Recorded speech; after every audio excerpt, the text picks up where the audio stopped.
Yo, what's up, Tracy? 23 back with another video. Going to be talking about so far what has happened in the second round.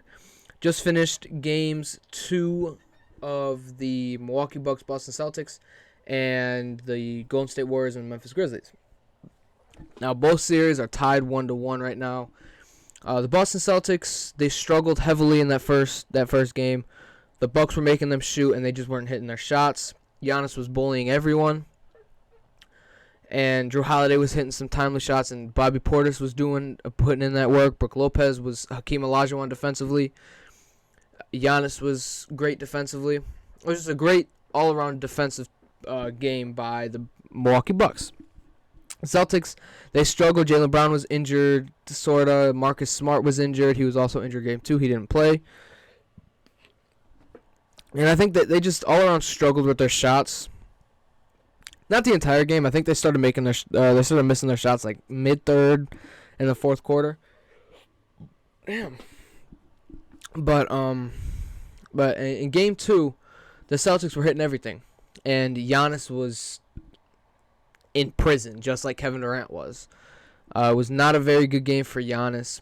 Wasn't a good game for anyone on that team. They got blown out. I mean, it started getting a little bit close, but by that time the Celtics were the Celtics. And Jason Tatum and Jaylen Brown were amazing. The defensive schemes definitely changed. These are two great coaches in Udoka and Mike Budenholzer. And two great teams, two of the best teams in the Eastern Conference, and probably two teams that could be favored to win a championship. Like, if the Bucks made it out, I wouldn't be surprised. If the Celtics made it out, I wouldn't be surprised. I think it goes Bucks in 6 or 7, I think was my prediction. Just because they got Giannis. Even though Chris Middleton was out, I could be wrong. I could have said it would be Boston in 6 or 7. I don't remember my prediction, but I know I had it going 6 or 7, even with Chris Middleton being injured or not. And I heard that Chris Middleton could come back and play the. If it goes to game 6 or 7, that it could go. He could play game 6 or 7. Which I think it will go all the way there, and same with the series the series that I just watched, which is the Warriors and the Memphis Grizzlies. Now, game 1, I think midway towards the end of the second quarter, Draymond Green gets ejected. It was a questionable call. I know I want to make these. I want to make these daily. Like, as soon as I get home from work, I want to make these videos and get them out before the games start. So I'm going to try doing that. And then Podol, I just recorded a Podol video, and I forgot to mess with this. So it's tough. It is tough, but yeah. I'm just hoping. I'm hoping for a good series. Like I said, the Memphis Grizzlies really. John Morant was hitting the shots in the first quarter, and I think he settled a little bit too much. He got a little bit too, how do I say it? I don't know how to say it. Like, a little too comfortable shooting the 3-ball and settling for jumpers. And Klay Thompson on that last play, he really read that play. He knew there's only 3 to 4 seconds left. John Morant's going to have the ball. He's not passing it to anyone. He's going for a left-handed layup. He had a double team and played defense, and it was great defense. Steph Curry played great defense when he stripped the ball. He realized that John Morant had to go up with the ball in order to do anything, and he put his hands up and he stripped it when he sort of swiped down. So it was pretty much Grizzlies' game until like the fourth quarter, I'd say. Third and fourth quarter is really where obviously the Warriors are a great third quarter team, and the fourth quarter, Klay Thompson hit that shot. I was so surprised when Klay Thompson missed those free throws, but it didn't matter because he played great defense. Game 2, this game might have been even better. A few minutes into the game, Dillon Brooks gets hit with a flagrant foul. He gets ejected. And then reports show that Gary Payton Jr. or Gary Payton II broke his elbow, fractured his elbow, which that play was dirty. I'm going to say right now, that play was absolutely dirty. Was not going for the ball. Obviously, everyone, a lot of the old people from the 80s and 90s, be like, "Oh, that was just a common foul back in our day." And y'all didn't break all your damn bones, so chill out. That was a dirty play, even if you don't think it was. I don't care. It was a dirty play. NBA is more skilled now. There's more skill in the league. Teams are deeper. Deal with it. Giannis would come off the bench back then? No, he wouldn't. Giannis would dominate back then just like he is now, so chill out. But let me get back to Memphis and the Golden State Warriors.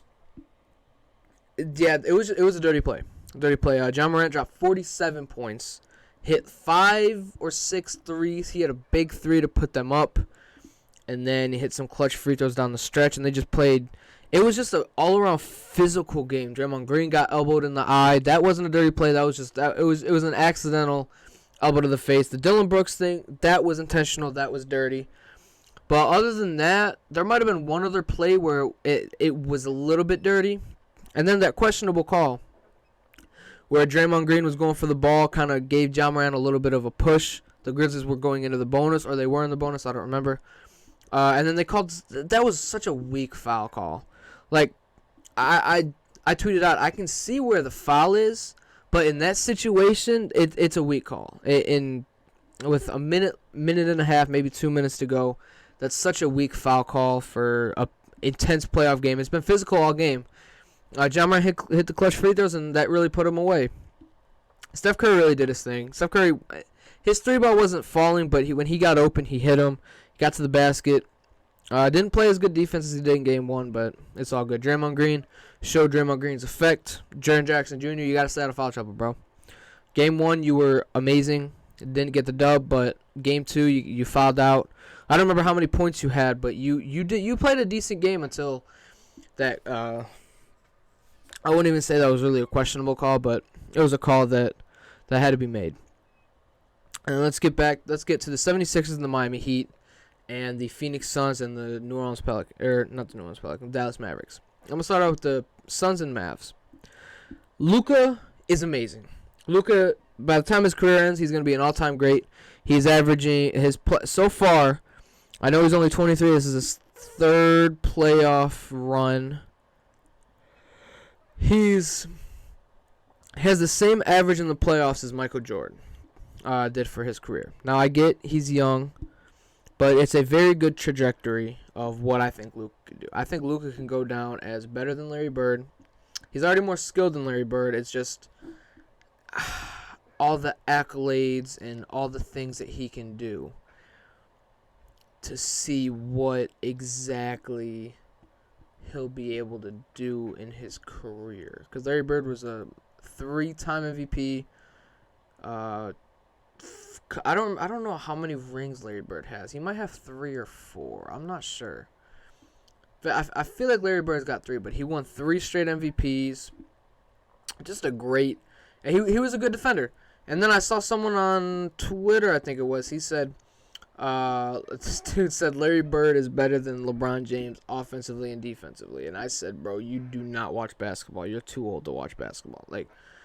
And you're not too old to watch basketball, but you're like one of those extreme old heads that just talks out of their ass. Larry Bird's not a better basketball player than LeBron. He's not a better scorer. He might be a better shooter, but that's about it. Not a better passer. Not better handles. Not physically better.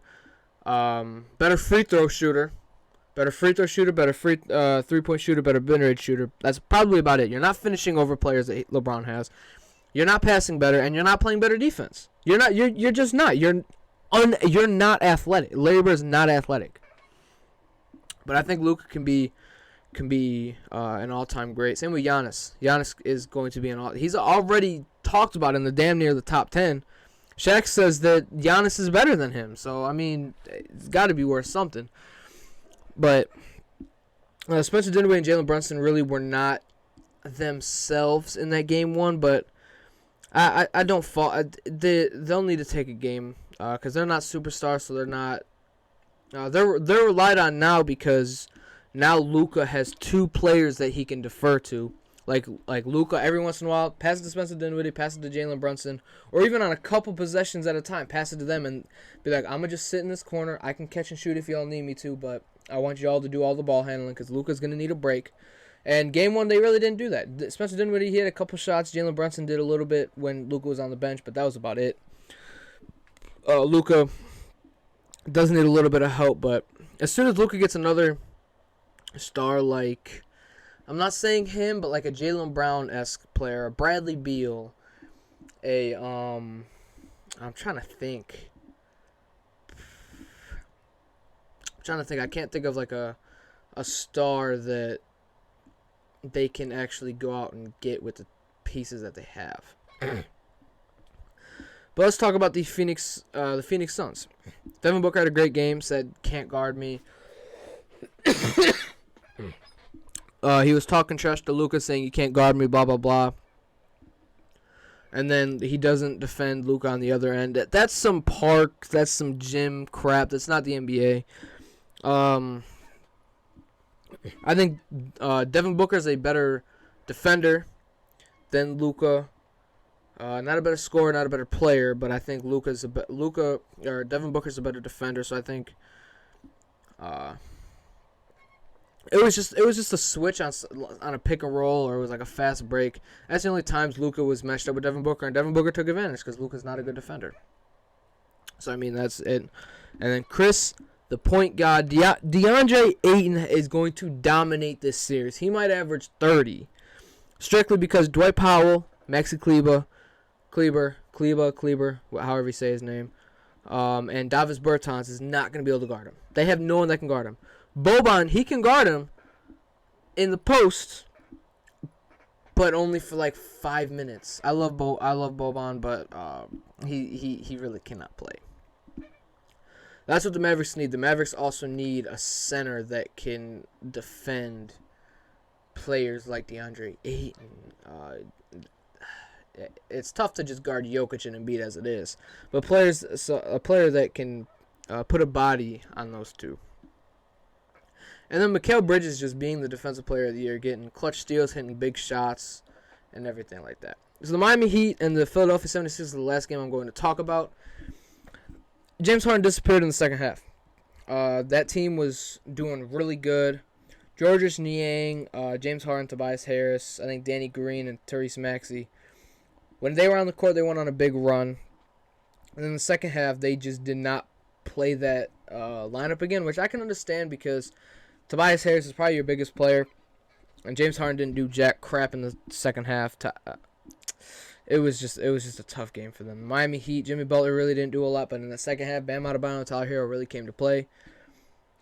Duncan Robinson got a DNP. I love Tyler Hero and Victor Oladipo coming off the bench. That's a good 1-2. Tyler Hero being your 1, Victor Oladipo being your 1, either of them being the 2, it really don't matter. Victor Oladipo is still a good player. I think Victor Oladipo, if he goes to the right situation, goes to, or even if he stays in Miami, let him run the backup. Let him be. I think Victor Oladipo is better as a 6-man. That one and a half year in Indiana was amazing. I loved watching that Victor Oladipo. I don't think Victor Oladipo is that player. I don't think he's the player that you want to be your superstar, to be your best player if you're trying to compete. That 1 year was amazing. I low-key think they should have beat the Cleveland Cavaliers in that series, but they didn't. And then Victor Oladipo had that quad injury, and then just injuries kept piling up, and he just never got back to what he was. I loved watching Oladipo. I think he's better playing 20, 25, maybe 30 minutes if he has to, and if he has to start, play big minutes, but that's not, I don't think Oladipo, prove me wrong, Oladipo, prove me wrong, maybe you could be an all-star again, but I think the best thing for you is being like a 6th-man type player, someone that can just play defense, make a little bit, and do some scoring off the bench.